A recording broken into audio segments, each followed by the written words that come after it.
উপনিৰ্বাচনত মোক টিকেট দিব লাগে বুলি মই দৰখাস্ত কৰা নাই, আবেদনো কৰা হৈ গ'ল। দ্বিতীয় প্ৰশ্ন, আচ্ছা, তাৰপিছত আপুনি বিপিএফ দলত যোগদান কৰাক লৈ এটা চৰ্চা এই সন্দৰ্ভত। ইয়াৰ প্ৰশ্নৰ উত্তৰ দিবলগীয়া আছে বুলি মই নাভাবোঁ, কাৰণ বিপিএফ দল বৰ্তমানৰ যিটো পৰিস্থিতি, এই উপনিৰ্বাচনৰ পিছত এইটো আৰু দল হিচাপে নাথাকে। এই কথাটো বহুতো মেল মিটিঙত আমি দেখিছোঁ, দেখাৰ কাৰণেহে আমি কৈছোঁ। এতিয়া মই অথবা আমি বিপিএফ দলত উভতি যোৱাৰ কোনো প্ৰশ্ন নাই, বৰঞ্চ প্ৰতিদিনেই বিপিএফ দলৰ পৰা ইউপিপিএল দলত হাজাৰ হাজাৰ দলীয় নেতা কৰ্মী যোগদান হৈ থকাটো আপোনালোকেও দেখিছে। তো উভতি যোৱাৰ প্ৰশ্ন থাকে। তেখেতে কাক পঠাইছে, পঠোৱা নাই, এতিয়া মই নাজানি বুলি ক'লে কথাটোনো কোনপিনি আৰু কি হ'ব। ইয়াৰ কাৰণে যিটো কথা সত্যতা নাই, এই কথাৰ উত্তৰ দিবলগীয়া প্ৰয়োজন কিবা থাকে জানো? আগেমা মহলে আজি কৈছে যে চিডলি উপনিৰ্বাচনটো হৈছে ছেমি ফাইনেল, ফাইনেলটো হ'ল 2025 পাৰিষদৰ নিৰ্বাচন। তো 2024 উপনিৰ্বাচনত জিকিব আৰু 25 তেওঁলোকে খাটাং চৰকাৰ গঠন কৰিব। কিছু সময় আগতে আগেমা মহলে মই নাজানো দেই, সঁচাকৈ কৈছে নে? সঁচাকৈ যদি কৈছে তেতিয়া মোৰ এটা উত্তৰ থাকিব। তেখেতে পুনৰ BTCৰ চিফ হ'ব, চৰকাৰ গঠন কৰিব বুলি কোৱা কথাটো আপোনালোকে কেইবাৰ শুনিল বৰ্তমানলৈকে? ইয়াৰ জবাবটো আপোনালোকে দিয়ক আগত, নহ'লেও 20 বাৰমান হ'ল। প্ৰমোদ বড়ো ডাঙৰীয়াই যেতিয়াৰ পৰা BTCৰ চিফ হ'ল, তেতিয়াৰে পৰাই এই আৰু বেছি দিন নাই, পুনৰ ময়ে চিফ হ'ম, বিপিএফ দলে পুনৰ আৰু BTC চলাব। এইটো ক'বলৈ গ'লে 4 বছৰ গ'ল। 25ৰ কথা তেখেতে কৈছে আজি, কিয় ক'লে? 25ত পুনৰ নিৰ্বাচন খেলি তেওঁ চিফ হ'ব বিচাৰিছে।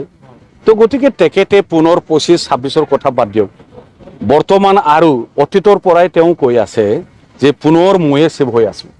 তো এই কথাৰ কিবা বাস্তৱতা আছে? কেতিয়াবা তেওঁৰ কথা কোৱাৰ বাস্তৱত পৰিণত হোৱা আপোনালোকে দেখিছে? তো গতিকে ছেমি ফাইনেল ফাইনেল বুলি একো কথা নাই। আমাৰ কথাটো হ'ল দল হিচাপে জিকিব লাগে, জিকি পেলাই ৰাইজৰ আমি কাম কৰিব লাগে।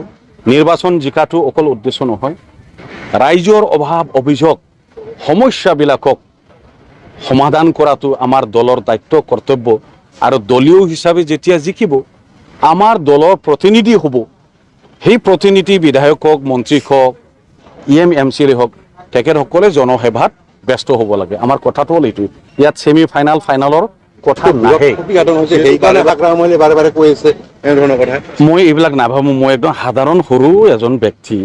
মোৰ কাৰণে BPF ধ্বংস হ'ব লাগে, শেষ হ'ব লাগে, এইবিলাক দাবী কৰিব পাৰা মোৰ ইমান অধিকাৰ নাই। আৰু মই ইমান ওজনৰ মানুহ নহয়, একদম সৰু মানুহ, সাধাৰণ। আপোনালোকৰ সম্ভাৱনা সন্দৰ্ভত আপুনি কিমানখিনি দৃঢ়তা, কিমানখিনি জিকিব আপোনালোকে? মানে মই বুজা নাই। যিটো উপনিৰ্বাচনত আপোনাৰ NDA প্ৰাৰ্থীগৰাকী কি পৰ্যায়ত আছে, কিমান ভোটত নিজিকিব নাকি আপুনি কওকচোন? নাই আপুনি কওক, আপোনাৰ মতে আপুনি ভাবে নাকি নিজিকিব? নিশ্চয় কিয় নহয়, চবেই জিকিব। কোন চবেই জিকিব? জিকিবই। চবেই নিজিকে। UPPLৰ দলৰ প্ৰাৰ্থী নিৰ্মল কুমাৰ ব্ৰহ্ম ডাঙৰীয়া জিকিব, এইটো আপুনিও কৈছে কিন্তু সাংবাদিক হৈ। হাজাৰ হাজাৰ ভোটৰ ব্যৱধানত জিকিব। অথনি কণ্টেক্ট পূৰ্বে এটা কথা কৈছিলোঁ, এই আমাৰ কিছু দাদা ভাই এই মাধ্যম লৈছিল না, আমাৰ নিজম ভাই যেতিয়া লৈছিলে, তেতিয়া বস্তু কোৱা হৈছিল যে বিগত লোকসভা নিৰ্বাচনত হাৰিব জিকিব এটা কনফিউজন, মানে বিৰোধী দলবিলাকেও কিবা কিবি কৈ থাকে, এটা উপপ্ৰচাৰ ৰিউমাৰ, অলপ কনফিউজন, কিছু পকেটত কিছু অঞ্চলৰ ৰাইজৰ অলপ মানে চিন্তাধাৰাত অলপ উগুল থুগুল আছিল, ধৰিব পৰা নাছিল। কিন্তু জিকাৰ পিছত এইটো গ'ল। তো গতিকে এইটো উপনিৰ্বাচন। এতিয়া অঞ্চল ভিত্তিক যদি আপুনি ভাগ কৰি পেলাই ভোট কোন অঞ্চলত বেছি পাব, আৰু ভাষা ভিত্তিক যদি আমি চাবলৈ যাওঁ, টাউন আৰু গাঁও হিচাপত যদি আমি চাবলৈ যাওঁ, যিকোনো লেভেলত আপুনি ভাগ কৰি পেলাই যেনেকেই এনালাইচিছ নকৰক এইবাৰ উপ নিৰ্বাচনত প্ৰত্যেক ক্ষেত্ৰত ইউ পি পি এল দল হিচাপে আমি বহুতো হাজাৰ ভোটৰ ব্যৱধানত আমি জিকিম যেহেতু কেবিনেট মন্ত্ৰী হৈ আছিলে বহু বছৰ আপুনি মুখ্যমন্ত্ৰীৰ সৈতেও আপোনাৰ এটা সুসম্পৰ্ক ৰিচেণ্টলি মুখ্যমন্ত্ৰীৰ সৈতে কিবা আলোচনা হৈছে নেকি আপোনাৰ তো কিবা লাগে নেকি তোৰ কাৰণে কিবা হৈছে নেকি নাই নাই হৈছে হোৱা নাই কিবা লাগে নেকি কেনেকুৱা ধৰণৰ আলোচনা হৈছে নালাগা কথাত প্ৰশ্ন কৰিতো যদি ইয়াৰ জবাব উত্তৰ দিয়াৰ কিবা মিনিং থাকে নেকি যদি হৈছে কেনেকুৱা ধৰণৰ হৈছে দেচোন কিবা